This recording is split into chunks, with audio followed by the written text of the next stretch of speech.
America, there were numerous takeaways from this previous week. Well, I'm saying previous, but as we tape, we still got some games to go on Plenty Tuesday, of right? ball. Plenty of ball left. COVID, boy. COVID is what is it? The Omicron variant, or black folks say the Omarion variant doing the fool out here. Right. Touch. Touching motherfuckers left and right, ain't it? But most of the games are in the book. And there were numerous stories. You had my Green Bay Packers clinch the NFC North, which that's nothing new. I'm Super Bowl or bust over here. Right. Yep. We saw Jimmy G You want to do this tonight? lead the San Francisco 49ers You ain't got time for this tonight, right? to another win. You don't got time. Dallas Cowboys picked up another win. They did. They did. Uh, They did. What about them Lions, man? Shout out them Lions, cuz. the doggone Lions. The god-awful Lions. Beat the brakes off Arizona, cuz. Shot. I just don't know. And that's why your boy didn't go to the boat. Smart move.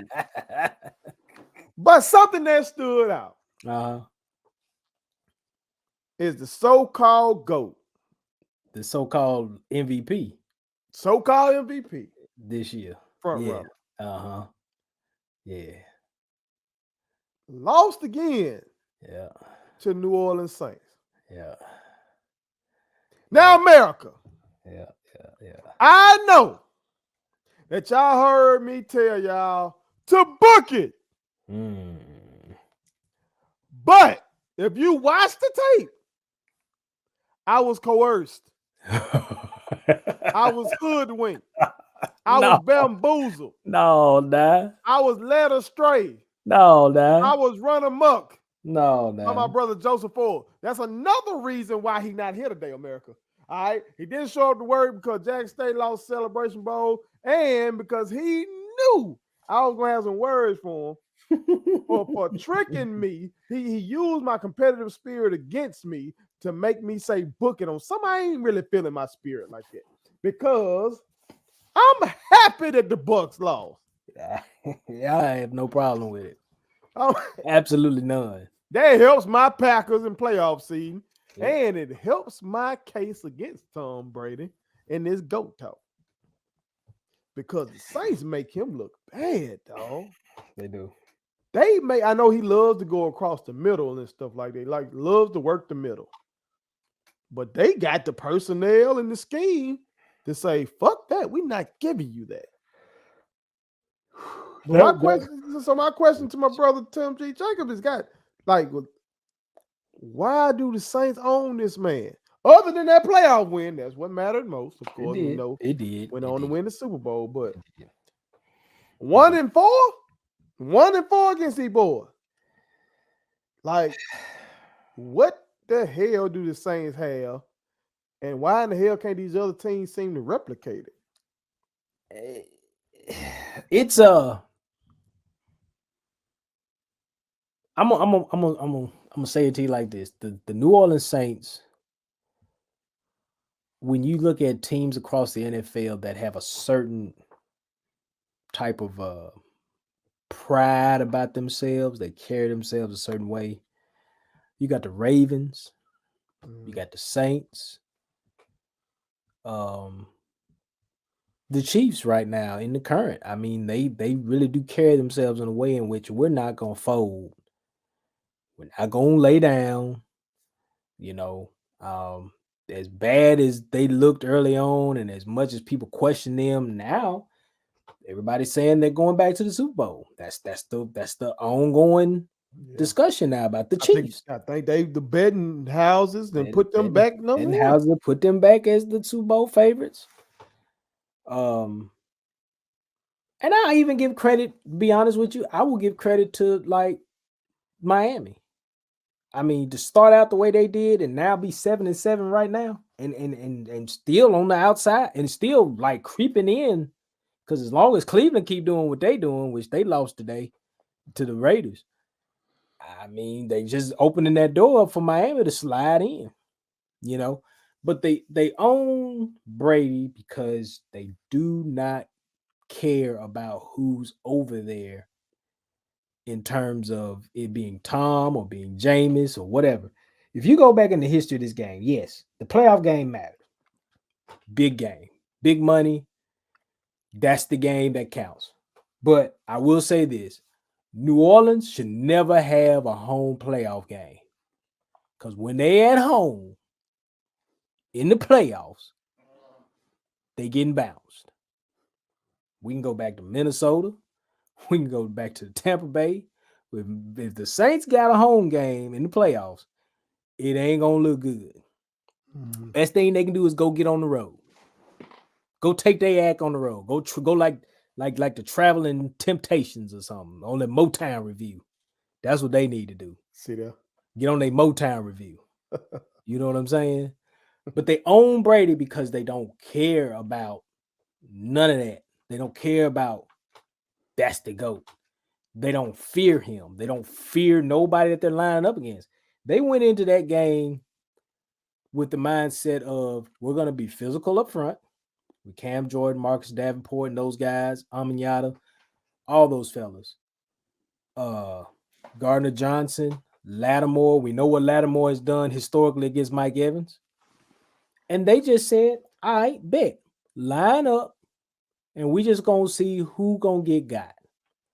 They don't care about Tom Brady in terms of we just going to respect this man because he is the GOAT. No, we're going to put him in the grass.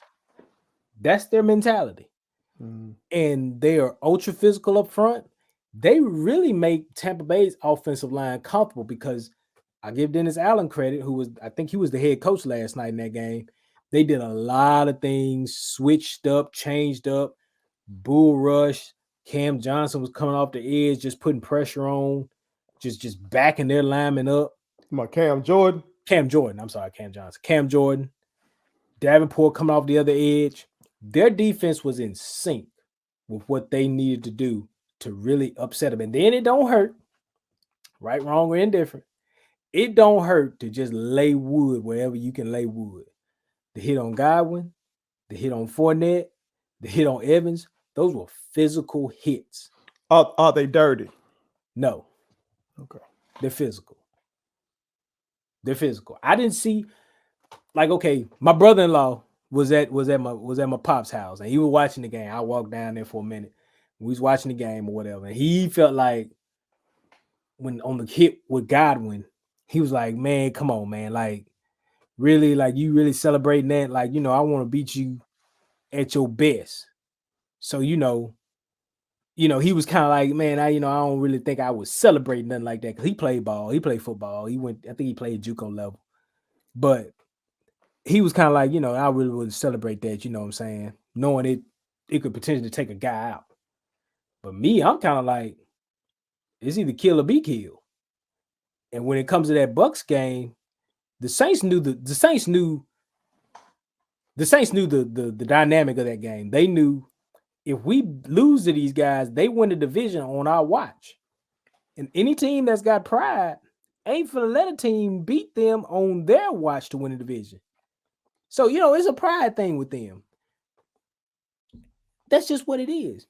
Tom's eyes look different when he sees the Saints. Mm-hmm. Outside of that playoff game, maybe he did something different. Maybe he had a calming effect. Maybe he read books or something like LeBron did before them playoffs. Whatever it was, it worked. But against these boys, usually when Tom see them Saints, his eyes get yay big. He's scared. Because they gonna beat him up for 48 minutes. Or 60 minutes, whatever it is. Yeah, 60 minutes. Yeah, Hell, I can't remember. All I know is the ass whooping's coming. That's all I know.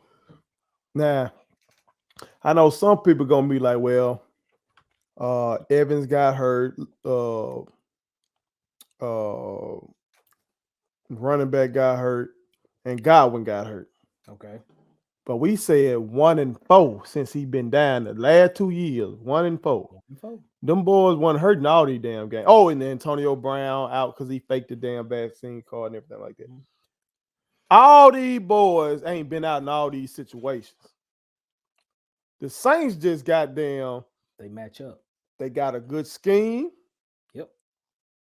and they got the personnel to execute that scheme. As Yep. somebody pointed out, they were talking about Malcolm Jenkins and I wish I remember who said this so I can give him credit.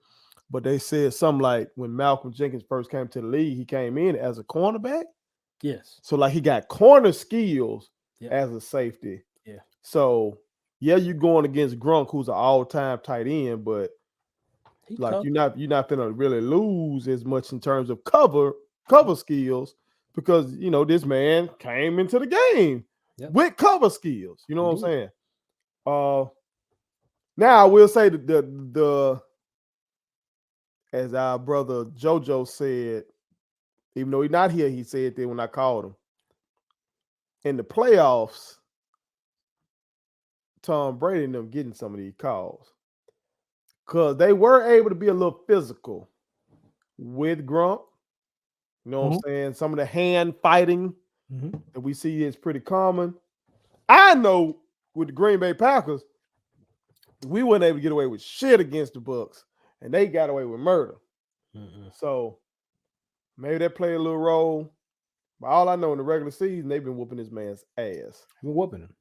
So The beauty of the Saints, though, and a lot of people, I guess it just depends on what day of the week you really get them talking. But some national sports heads go, well, the Saints, they're the Saints, whatever. Some people really look at their defense and go, these guys are like, they're top level defense because they got a guy on each level that makes things go. You can look at the front four and you can say, you got Cam Jordan. You look at them linebackers, you got Demario Davis. You looking at secondary, you go Marshawn Lattimore, Malcolm Jenkins, and everybody. These guys are like captains at each position. Like yeah, Cam and that front line, they feed off each other. Like if Cam starts eating, everybody else starts turning up, starts eating. yeah, When DeMario's working sideline to sideline and making plays and hitting, getting tackles, everybody else is getting tackles. yeah. With Marshawn's undercutting routes and darn near got a pick early on in that game, the Mm-hmm. rest of the secondary, like, let's just turn up. Because that pick with Gardner Johnson was like, hey, okay. You know what I'm saying? You gonna throw it here? I'm just gonna make the right read. I'm not gonna do nothing spectacular. And his closing speed, Oh, it was beautiful. because he was Beautiful. in a trail position and just turned on the Jets. Yeah. You talking about that last pick, right? Where, He did where it. Tom Brady was running. Yeah. First of all, again, America, that's why I be telling y'all now with Mm. Brady, the throwing on the move. Y'all saw him get on the move twice in that game. One ended in a fumble. The other one was a pick. Yep. That's not, he can't do everything out there. Again, And you are eye winning. test. You're winning when you can get him to do that. You get him off his spot. The Ravens have done it for years. Get him off his spot. Make him have to decide, am I running or am I throwing moving? And you got a chance. You've got a chance. But you got to remember, you got to get the clock going in his head first. They started bringing him down early, and that clock just changed. When a man know he got less, he got a half a second less than he had in the first quarter, it hit different. Mm-hmm. It just hits different. They own him. They own him. You can talk about the playoff game and all that, and that's fine. I get it. But at the end of the day, as long as the Saints go on tour like Motown in the playoffs, they Gucci. They just got As to get it on the road. as it stands right now, New Orleans has the number 6 scoring defense. Okay. I mean, so that defense, I know New Orleans, we think Sean Payton. But for a few years now, that defense been right there. Yeah. If probably tell you they should have had a bowl. They had a future first ballot Hall of Fame quarterback. They did. You know, A second bowl. should have had a second. Second bowl. Excuse me. Second bowl. Should have had a Ooh. second. Well, I meant in these years, these last 5 years or so, where the defense been real. Yeah. Probably should have had Drew Brees and Sean Payton second bowl somewhere. I mean, you're talking 2 losses to Minnesota tragically. You're talking a loss to Tom Brady, where they weren't at their best. I mean, they've had opportunities, but I will say this: if Taysom Hill didn't buy that defense all steak dinners with all that money Taysom Hill getting, they need to touch Taysom Hill up because he saved them. That defense saved Taysom Hill this past weekend. My kids wanted me to tell y'all to make sure you subscribe to my YouTube channel, follow me across all social media platforms, like the videos, and share them. Did I forget anything? And turn on the post notifications. Y'all heard them. And also, visit StatementTeesLLC.com and shop with us. That's Statement Tees. Every t-shirt you wear Makes a statement.